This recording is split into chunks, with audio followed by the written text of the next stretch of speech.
चलिए बच्चों, आज हम स्टार्ट करते हैं कोशिका चक्र एवं कोशिका विभाजन। इससे पहले हमने विभिन्न प्रकार के कोशिकांगों का अध्ययन किया था और आज की क्लास के अंदर हम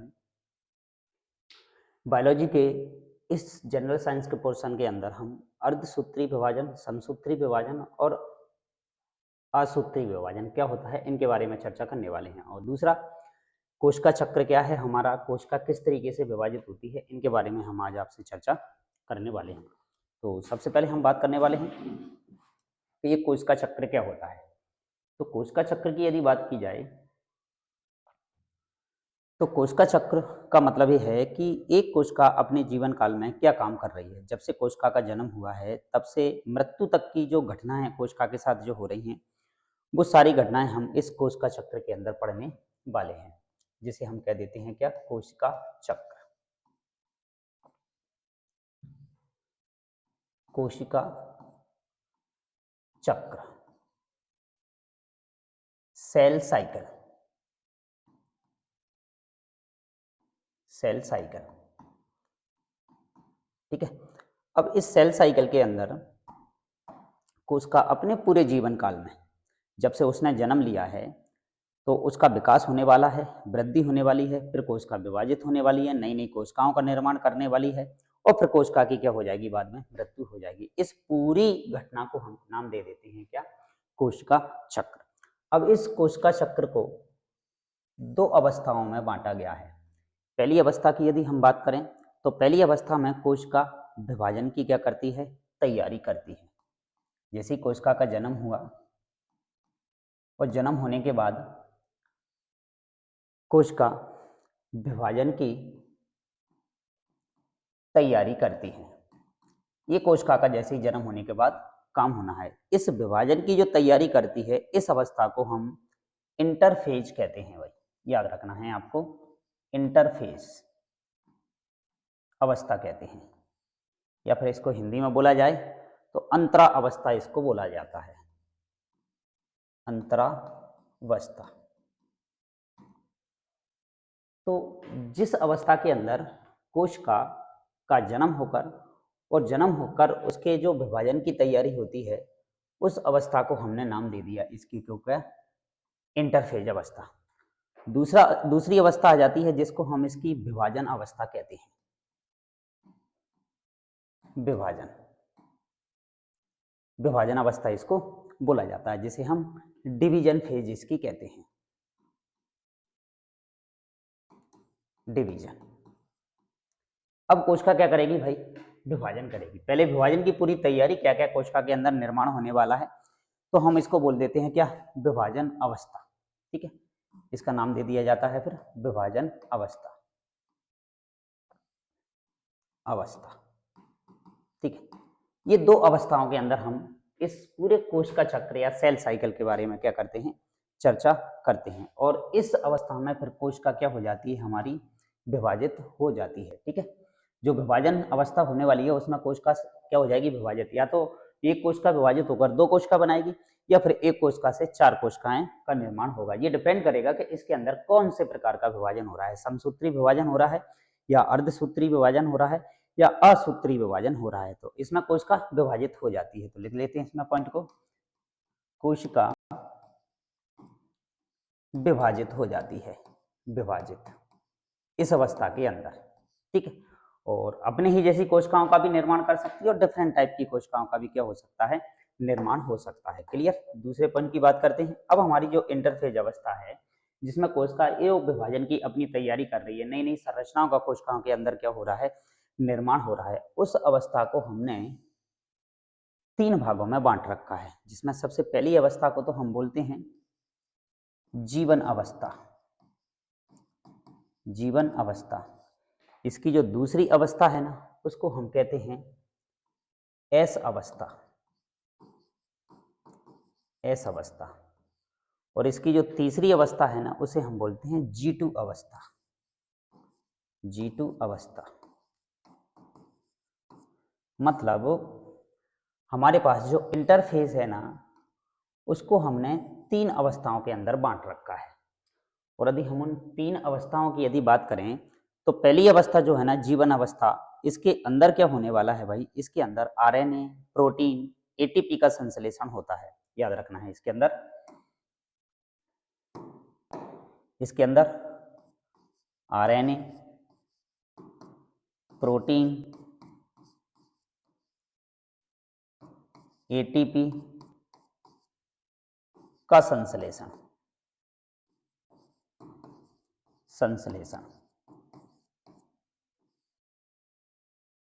होता है इसके अंदर। और इस अवस्था को हम सबसे लंबी अवस्था के नाम से भी जानते हैं, ये बात भी हमें याद रखना है। सबसे लंबी अवस्था यही कहलाती है। कोशिका विभाजन के अंदर यदि हम बात करें तो सबसे लंबी अवस्था यही कोशिका की सबसे लंबी अवस्था कहलाती है, जिसके अंदर बहुत सारी संरचनाओं का कोशिका के अंदर निर्माण हो रहा होता है। आरएनए का निर्माण होना है, प्रोटीन का निर्माण होना है, एटीपी का फॉर्मेशन होना है, जिससे कोशिका के लिए एटीपी के मतलब कोशिका को ऊर्जा चाहिए। ऊर्जा लेकर ही कोशिका नई नई संरचनाओं का क्या करने वाली है भाई, निर्माण करने वाली है। दूसरी अवस्था आ जाती है हमारी एस अवस्था, और इस अवस्था में वही डीएनए का संश्लेषण होता है। डीएनए का संश्लेषण इसी अवस्था में, मतलब एस अवस्था के अंदर जो कोशिका की अगली अवस्था जो आ जाती है ना, उस अवस्था में क्या होने वाला है, डीएनए का संश्लेषण होने वाला है। तो अक्सर हमने ना क्वेश्चन बनते हैं इस पर डिफरेंट टाइप के, कि किस अवस्था के अंदर कोशिका के अंदर डीएनए का निर्माण डबल हो जाता है, तो वही हमारा क्वेश्चन चला जाता है क्या, एस अवस्था चला जाता है। ठीक है, ये बात भी हमें याद रखनी है, बहुत अच्छे क्वेश्चन यहाँ से पूछे जाते हैं। दूसरी यदि बात करें G2 जो अवस्था है ना, यहाँ पर प्रोटीन आरएनए के साथ साथ प्रोटीन और आरएनए का तो निर्माण G2 अवस्था के अंदर भी हो रहा है, लेकिन साथ साथ में इसके साथ अन्य कुछ जैव अणुओं का भी कोशिका के अंदर क्या होता है, निर्माण होता है। तो लिख लेते हैं इसके अंदर प्रोटीन आरएनए के साथ अन्य जैव अणुओं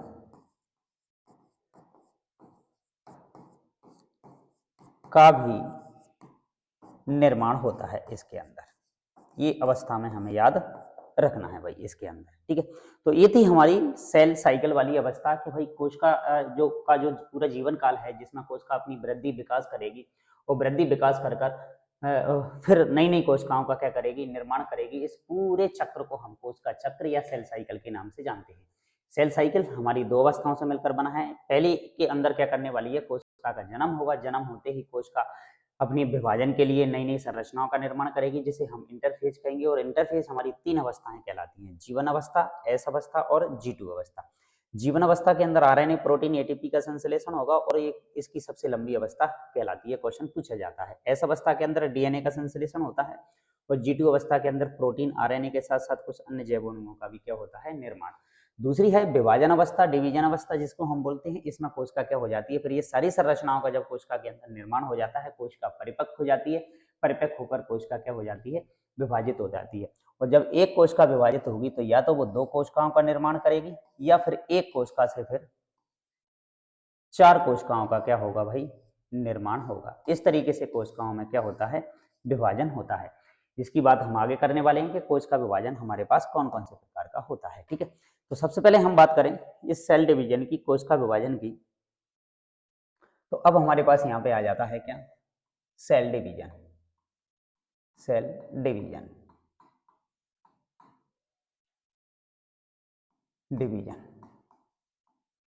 जिसे हम कोशिका विभाजन कहते हैं। कोशिका विभाजन,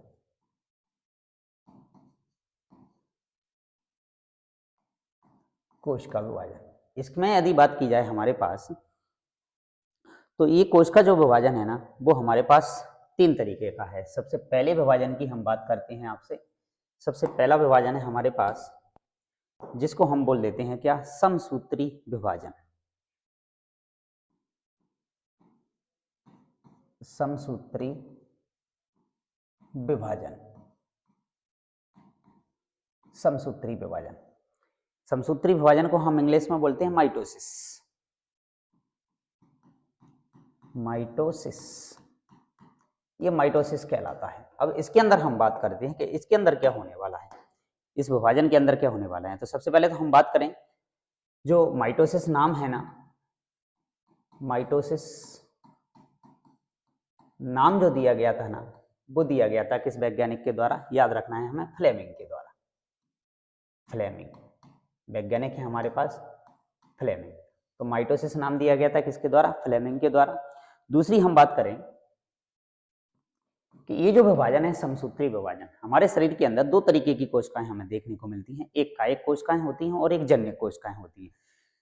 जनन कोशिकाएं जो होती है ना, हमारे जनन अंगों से संबंध होती हैं, जैसे कि हमारा वृषण है और अंडाशय है, उसके अंदर जनन कोशिकाएं पाई जाती हैं।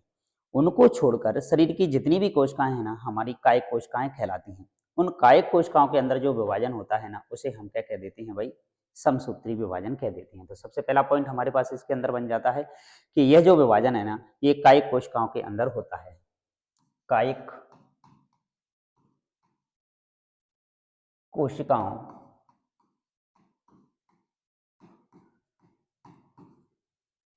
में होता है।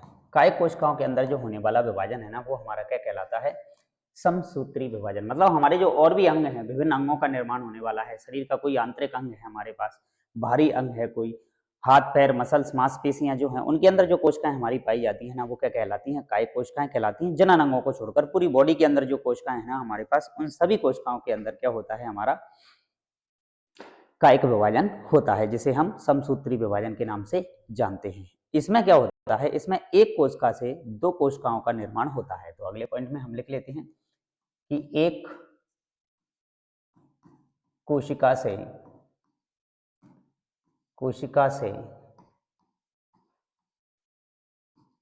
दो कोशिकाओं का निर्माण, कोशिकाओं का निर्माण। मतलब हम यदि बात करें यहाँ पर, तो यहाँ पर क्या होने वाला है, यहाँ पर मान लो ये कोई एक कोशिका दे रखी है। एक कोशिका के अंदर यदि हम बात करें तो हमारे शरीर की प्रत्येक कोशिका के अंदर कितने गुणसूत्र पाए जाते हैं भाई, 40 गुणसूत्र पाए जाते हैं।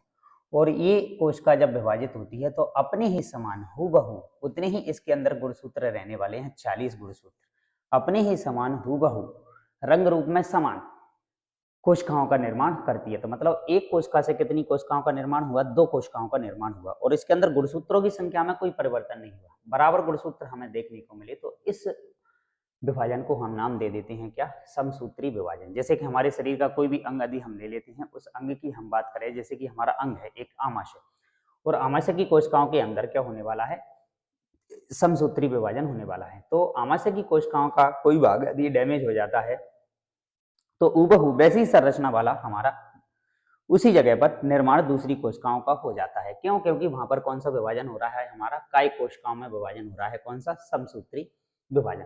तो इस विभाजन के फलस्वरूप जो कोशिकाएं बनती हैं ना हमारी, वो हूबहू उसी अंग का क्या करती हैं, उसी संरचना के समान कोशिकाओं का क्या करती हैं, निर्माण करती हैं। तो मतलब हम कह सकते हैं कि गुणसूत्र यहाँ पर बराबर रहते हैं, गुणसूत्रों का बंटवारा यहाँ पर नहीं होता है। क्रोमोसोम्स जिन्हें हम बोलते हैं गुणसूत्र, जिन्हें हम क्रोमोसोम्स कहते हैं, क्रोमोसोम्स बराबर रहते हैं, बराबर। मतलब जब दो कोशिकाओं का निर्माण भी हो जाएगा तो गुणसूत्रों की संख्या में कोई परिवर्तन नहीं होने वाला है। तो मतलब जब गुणसूत्रों में कोई परिवर्तन नहीं होने वाला है, तो यहाँ पर जो उत्पन्न कोशिका होगी ना, वो आनुवंशिक रूप से अपनी मात्र कोशिका के समान ही होगी। मतलब हम इसको बोल देते हैं क्या, मात्र कोशिका, मात्र कोशिका। और ये कहलाती है हमारी क्या, पुत्री कोशिका, पुत्री कोशिका।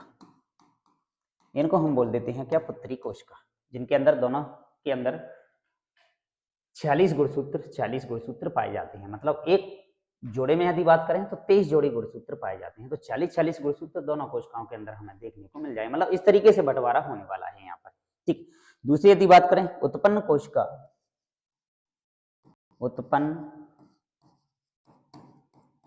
कोशिका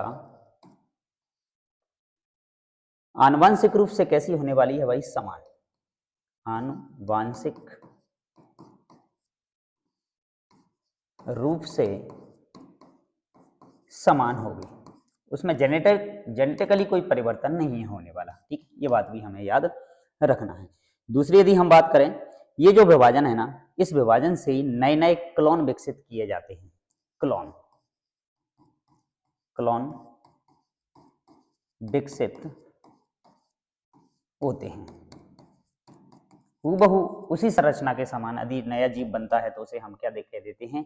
क्लोन कह देते हैं। दूसरी यदि हम बात करें, ये हमें अगुणित और द्विगुणित दोनों प्रकार की कोशिकाओं में देखने को मिलेगा। मतलब अगुणित कोशिकाओं के अंदर भी देखने को मिलेगा और द्विगुणित कोशिकाओं के अंदर भी देखने को मिलेगा। कोशिकाओं में हमें देखने को मिलेगा। दूसरी यदि हम बात करें इसकी,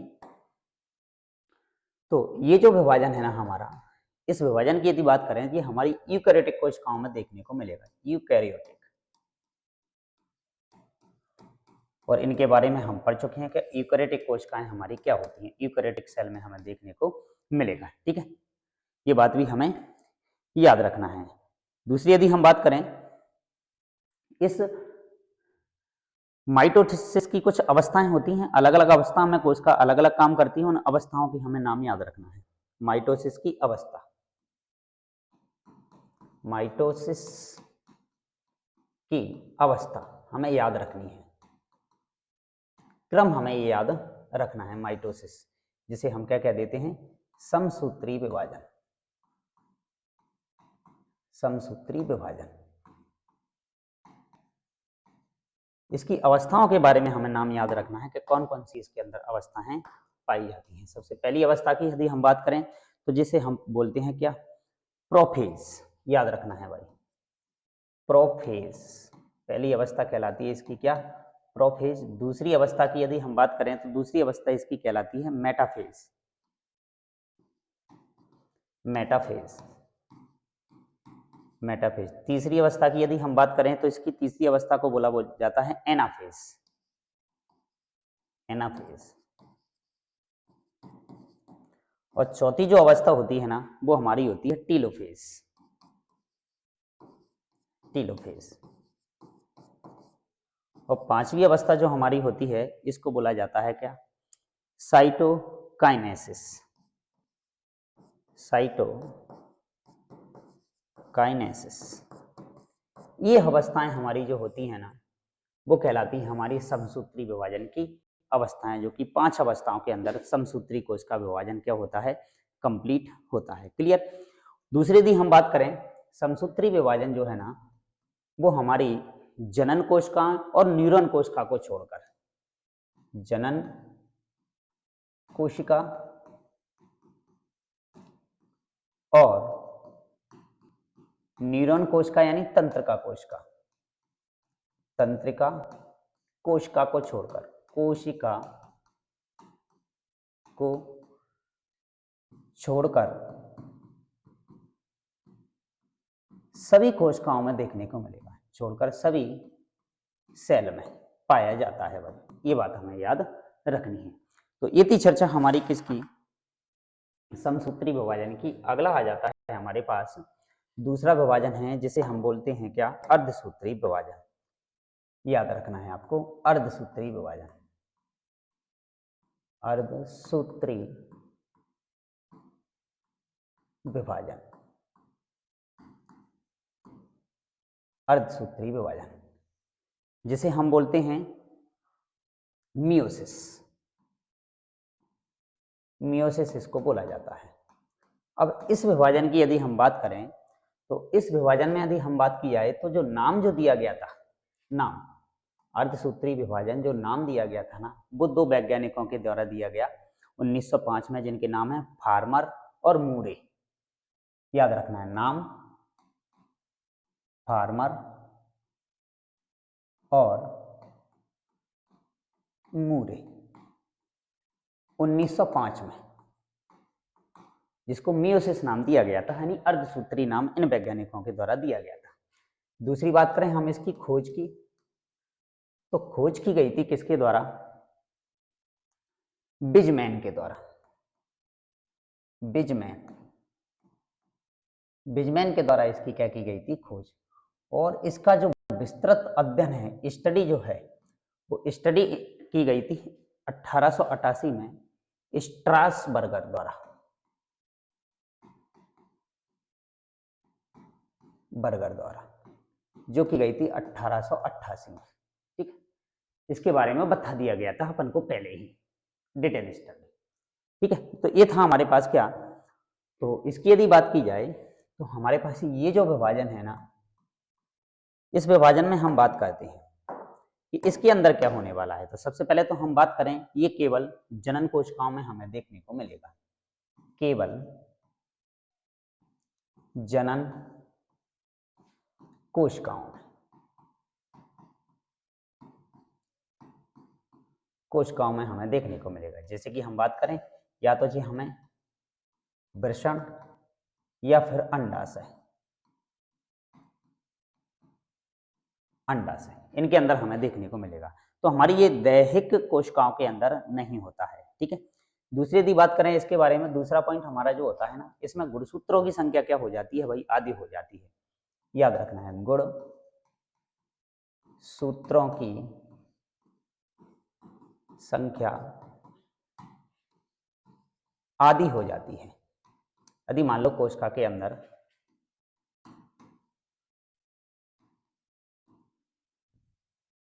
हो जाती है। मान लो कोशिका के अंदर यदि 46 गुणसूत्र हैं, तो जब कोशिका विभाजित होगी 2 या 4 कोशिकाओं के अंदर, गुणसूत्र आधे आधे हो जाएंगे, मतलब 23 जोड़ी गुणसूत्र उनमें चले जाएंगे। ठीक है, दूसरी बात करें, एक कोशिका से 4 कोशिकाओं का क्या होता है, यहाँ पर निर्माण होता है। एक कोशिका से 4 कोशिकाओं का निर्माण होता है, 4 कोशिकाओं का निर्माण यहाँ पे होता है। मतलब ये हमारी एक कोशिका दे रखी है, और इस कोशिका से कितनी कोशिकाओं का फॉर्मेशन होने वाला है भाई, 4 कोशिकाओं का निर्माण होने वाला है, इस तरीके से। ठीक है, इस तरीके से कोशिकाओं का निर्माण होने वाला है। तो ये हमारी मात्र कोशिका, और एक मात्र कोशिका से जब 4 मात्र कोशिकाओं का निर्माण हो जाता है, तो हम कह देंगे कि यहाँ पर एक कोशिका से 4 कोशिकाओं का क्या होता है, निर्माण, और गुणसूत्रों की संख्या क्या हो जाती है, यहाँ पर आधी हो जाती है। और यहाँ पर जो बनने वाली जो पुत्री कोशिकाएं हैं, ये कोशिकाएं मात्र कोशिकाओं से पूरी तरीके से भिन्न होती हैं। मतलब हम कहें कि इसी अर्धसूत्री विभाजन के द्वारा विभिन्नताएं उत्पन्न होती हैं। तो लिख सकते हैं इस पॉइंट को, इससे विभिन्नताएं होती हैं, विभिन्नताएं पैदा होती हैं, पैदा होती हैं, होती हैं। मतलब किसी जीव जंतु के अंदर जो नए नए लक्षण जो विकसित होते हैं, जो उसकी पहले वाली पीढ़ी के अंदर नहीं पाए जाते, और आने वाली जो पीढ़ी के अंदर डिफरेंट लक्षण जो आते हैं, अलग अलग लक्षण जो उत्पन्न होते हैं, वो अर्धसूत्री विभाजन के फलस्वरूप ही होते हैं। दूसरी यदि हम बात करें कि जो हमारा समसूत्री विभाजन जो था ना, वो हमें द्विगुणित और अगुणित दोनों तरीके की कोशिकाओं में देखने को मिल रहा था, लेकिन ये केवल हमें द्विगुणित कोशिकाओं के अंदर देखने को मिलेगा, द्विगुणित कोशिका के अंदर देखने को मिलेगा। ये बात भी हमें याद रखनी है। अगले पॉइंट की यदि हम बात करें, तो जो नई कोशिका हमारी बन गई है, पुत्री कोशिका जो बन गई है, या उत्पन्न जो कोशिका है ना, वो अपनी मात्र कोशिका से आनुवांशिक रूप से क्या हो जाएगी, भिन्न हो जाएगी। तो लिखते हैं पॉइंट को, उत्पन्न कोशिका, उत्पन्न कोशिका आनुवांशिक रूप से कैसी होने वाली है, भिन्न होने वाली है, अलग होने वाली है। इसके अंदर जो लक्षण आ गए ना, वो अपनी मात्र कोशिका से बिल्कुल पूरी तरह अलग अलग होने वाले हैं। इस तरीके से हमारी ये अवस्था विभाजन होता है। दूसरी यदि हम बात करें, इसकी कुछ अवस्थाएं हैं, वो भी हमें याद रखनी है। मियोसिस की अवस्थाएं, जिस तरीके से हमने समसूत्री विभाजन की अवस्थाओं को याद किया था, उसी तरीके से यहाँ भी अवस्थाएं होती हैं। मियोसिस, मियोसिस की अवस्थाएं, अवस्थाएं, मियोसिस की अवस्थाओं के अंदर क्या होने वाला है कि अलग अलग अवस्थाओं के अंदर, कोशिका के अंदर अलग अलग संरचनाओं का निर्माण होता है। तो जिसमें सबसे पहली अवस्था आ जाती है ना, उसे हम बोलते हैं लेप्टोटेम। इसका नाम याद रखना है सभी को, लेप्टोटीन। लेप्टोटीन पहली अवस्था होती है हमारी इसकी। दूसरी अवस्था की यदि हम बात करें उसे हम बोलते हैं जाइगोटीन। जाइगोटीन। तीसरी अवस्था हमारी आती है इसकी जिसे बोलते हैं हम पैकेटीन। पैकेटीन। और चौथी अवस्था हमारी इसकी जो होती है उसे बोलते हैं हम डिप्लोटीन। डिप्लोटीन। और इसकी जो पांचवी अवस्था आती है हमारे पास उसे हम बोलते हैं डाइकाइनेसिस। काइनेसिस। ये जो अवस्था है ना, इन अवस्थाओं के अंदर अलग अलग प्रकार की संरचनाओं का क्या हो रहा होता है, कोशिका के अंदर हो रहा होता है। ठीक है, तो ये अवस्थाएं हमें क्रम से इसी तरीके से याद रखनी है कि सबसे पहली अवस्था जो है ना मियोसिस की, वो हमारी लेप्टोटीन, दूसरी जाइगोटीन, तीसरी पैकेटीन, डिप्लोटीन और डाइकाइनेसिस। इस तरीके से कोशिका पूरी तरीके से क्या हो जाती है, विभाजित हो जाती है। ये अवस्थाएं हमारी कहलाती हैं किसकी, अर्धसूत्री विभाजन की अवस्थाएं हमारी कहलाती है। क्लियर? तो ये हुआ हमारा क्या, अर्धसूत्री विभाजन। दूसरी हम बात करते हैं और अगला हमारा आ जाता है एक और विभाजन जिसे हम बोलते हैं असूत्री विभाजन। असूत्री विभाजन। असूत्री विभाजन जिसको बोला जाता है एमाइटोसिस। माइटोसिस। अब इस एमाइटोसिस की यदि हम बात करें तो ये एमाइटोसिस हमें जो देखने को मिलने वाला है ना, वो मिलने वाला है हमें अविकसित कोशिकाओं के अंदर। ठीक है, किसके अंदर मिलने वाला है, अविकसित कोशिकाओं के अंदर। लेकिन ये जो असूत्री विभाजन है, एमाइटोसिस विभाजन है, वो बहुत फास्ट होता है, बहुत तीव्र विभाजन कहलाता है, जो कि हमें बैक्टीरिया है, शैवाल है, अमीबा है, ईस्ट है, मतलब हम बात करें प्रोकैरियोटिक कोशिकाओं के अंदर पाए जाने वाला जो विभाजन है। प्रोकैरियोटिक कोशिका वो कोशिकाएं कहलाती हैं हमारी जो इस पृथ्वी पर बनने वाले जो सबसे पहले जीव जंतु जो थे ना, उनके अंदर जो कोशिका बनी थी अल्प विकसित कोशिका जिसको हम कहेंगे, उन कोशिकाओं के अंदर जो विभाजन होता है उसे हम क्या बोल देते हैं, एमाइटोसिस। लेकिन इसके विभाजन की दर जो होती है ना, स्पीड जो होती है ना, वो बहुत तीव्र होती है। इसलिए हमने देखा होगा कि कहीं पे यदि बैक्टीरिया थोड़ी सी संख्या में यदि प्रवेश कर जाते हैं तो वहां पर मिनटों में, सेकंडों में, घंटों में वहां पर बैक्टीरियाओं की संख्या बहुत ज्यादा मात्रा में क्या हो जाती है, बढ़ जाती है। क्यों? क्योंकि वहां पर एमाइटोसिस विभाजन हो रहा होता है और बैक्टीरिया अपनी नई नई कॉलोनियों का क्या कर लेते हैं, निर्माण। इसलिए उस फूड मटेरियल पे यदि बैक्टीरिया वायरस जब प्रवेश कर जाते हैं तो उस फूड मटेरियल को जल्दी ये क्या कर देते हैं, खराब कर देते हैं। तो बात करते हैं पॉइंटों की इसके बारे में। तो सबसे पहले लिखते हैं जी, अविकसित कोशिकाओं में होने वाला विभाजन। अविकसित कोशिकाओं में हमें देखने को मिलेगा, विकसित कोशिकाओं के अंदर देखने को हमें ये नहीं मिलेगा। दूसरी यदि हम बात करें, सबसे तीव्र कोशिका विभाजन कहलाता है। ये बात भी हमें इसके अंदर याद रखनी है, पूछा गया क्वेश्चन है हमसे। सबसे तीव्र कोशिका विभाजन, सबसे तीव्र कोशिका विभाजन इसको बोला जाता है। दूसरी यदि हम बात करें, ये हमें प्रोकैरियोटिक कोशिकाओं में देखने को मिलेगा। प्रोकैरियोटिक कैरियोटिक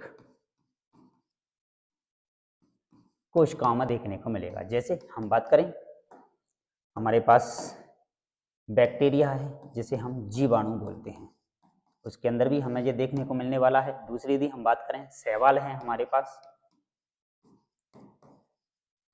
अमीबा है हमारे पास, अमीबा। और हमारे पास दूसरी बात करें तो ईस्ट, इनके अंदर हमें ये देखने को मिलने वाला है। क्लियर? तो ये था हमारे पास क्या, एमाइटोसिस कोशिका विभाजन। तो इस तरीके से एक कोशिका अपने जीवन काल में इस तरीके से नई नई कोशिकाओं का क्या करती है, निर्माण। और हमारी बॉडी के अंदर रोज नई कोशिकाओं का निर्माण भी हो रहा है और बहुत सारी कोशिकाओं का की मृत्यु भी यहाँ पर हो रही है। तो कुछ कोशिकाएं तो हमारी समसूत्री विभाजन के द्वारा शरीर के अंदर निर्माण करती हैं और कुछ कोशिकाएं हमारे शरीर के अंदर अर्धसूत्री विभाजन के द्वारा निर्माण नई नई कोशिकाओं का करती हैं। इस तरीके से हमारे उस अंग का क्या हो जाता है, निर्माण हो जाता है। अब हम बात करते हैं आज कुछ विभिन्न कोशिकांगों की खोजों के बारे में। क्वेश्चन हमसे बहुत पूछा जाता है यहाँ पर, तो हम इनकी बात कर लेते हैं। विभिन्न कोशिकांग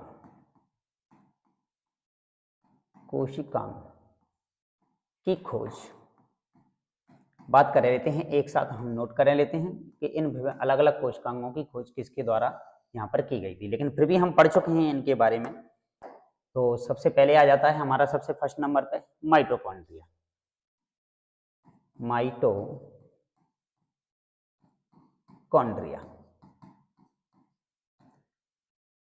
माइटोकॉन्ड्रिया की खोज की यदि बात की जाए तो इसकी जो खोज की गई थी वो की गई थी कॉलिकर वैज्ञानिक के द्वारा। कॉलिकर नाम याद रखना है। माइटोकॉन्ड्रिया की खोज किसके द्वारा की गई, कॉलिकर वैज्ञानिक के द्वारा। दूसरी हम बात करते हैं, दूसरा आ जाता है हमारे पास जिसे हम बोलते हैं जीव द्रव्य।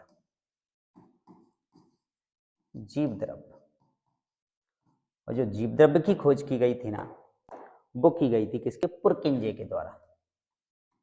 पुरकिंजे। तीसरी बात करें हम,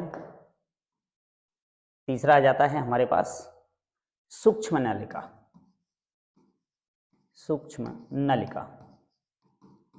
जिन्हें हम माइक्रोट्यूबल्स कहते हैं। और इनकी खोज का जो श्रेय दिया जाता है ना, वो दिया जाता है किसको, डी रॉबर्टिस। नाम याद रखना है, डी रॉबर्टिस। इनके द्वारा इनकी क्या की गई थी, खोज की गई थी। चौथे पॉइंट पे हम आ जाते हैं, जिसमें आ जाता है हमारा हरित लवक। इसकी खोज की यदि बात की जाए तो इसकी खोज की गई थी हैकल के द्वारा। हरित लवक की खोज किसकी वैज्ञानिक के द्वारा की गई थी, हैकल। हालांकि हम इन सभी वैज्ञानिकों को हमारी जो पिछली क्लासें जो हुई थी ना, उसके अंदर आपसे डिस्कस कर चुके हैं। दूसरा आ जाता है हमारा एंडोप्लाज्मिक रेटिकुलम, जिसे हम ईआर के नाम से भी जानते हैं। और इसकी जो खोज की गई थी ना, वो की गई थी किसके द्वारा, पोर्टर वैज्ञानिक के द्वारा। छठवा आ जाता है हमारे पास जिसे हम बोलते हैं गोल्गी बॉडी या गोल्गी काय।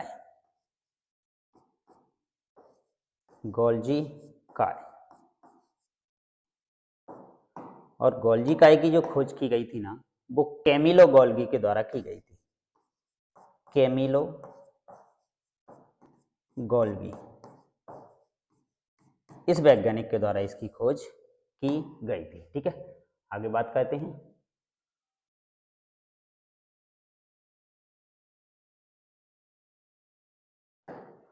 आगे आ जाता है हमारा सातवां पॉइंट, जिसपे हम बात करते हैं क्वांटासोम।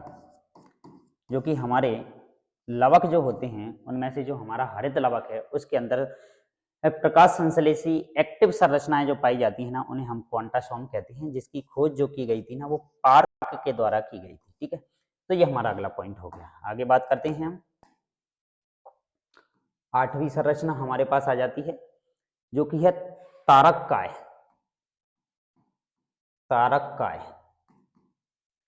इसकी जो खोज की गई थी ना, वो की गई थी बॉवेरी के द्वारा। नाम याद रखना है, बॉवेरी।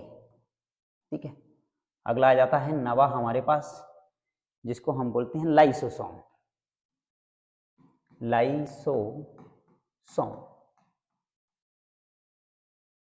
और लाइसोसोम की जो खोज की गई थी, वो की गई थी डी डोबे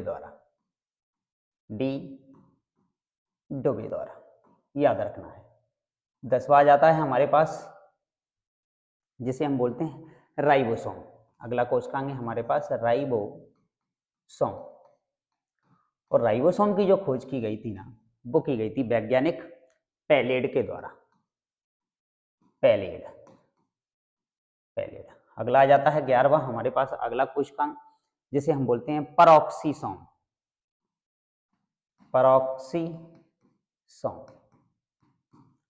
और परऑक्सीसोम की जो खोज की गई थी, वो की गई थी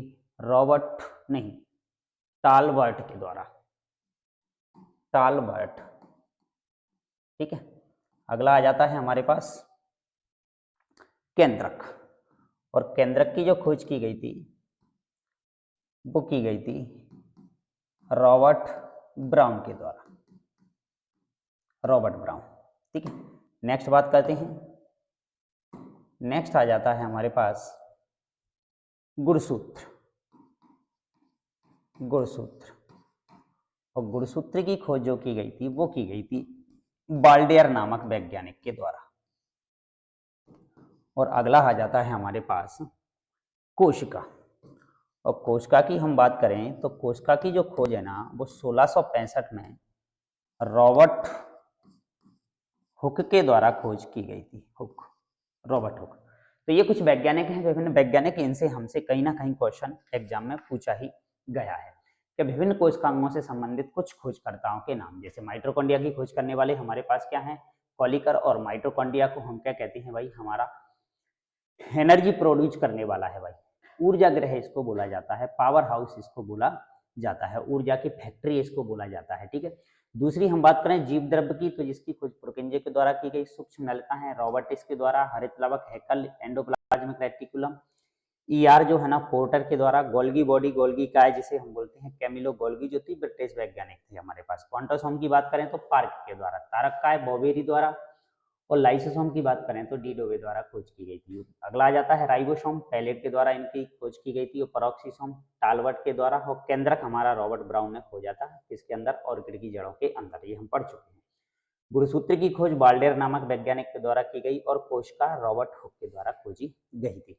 तो ये था हमारा अभी तक का पहला चैप्टर। हमने ग्रुप डी रेलवे के जो हमने क्वेश्चन थे, जो थ्योरी थी, हमने उसको आज खोज का जो टॉपिक था ना हमारा, उसको क्या कर लिया है, कंप्लीट। और आगे आने वाली क्लास के अंदर हम जंतु ऊतक, मतलब कोशिका के बाद अगला टॉपिक हमारे पास आ जाता है क्या, ऊतक, जिसके अंदर हम जंतु ऊतक, पादप ऊतकों के बारे में क्या करेंगे, आपसे डिस्कस करेंगे। तो मिलते हैं आपसे अगली क्लास के अंदर। बहुत बहुत धन्यवाद।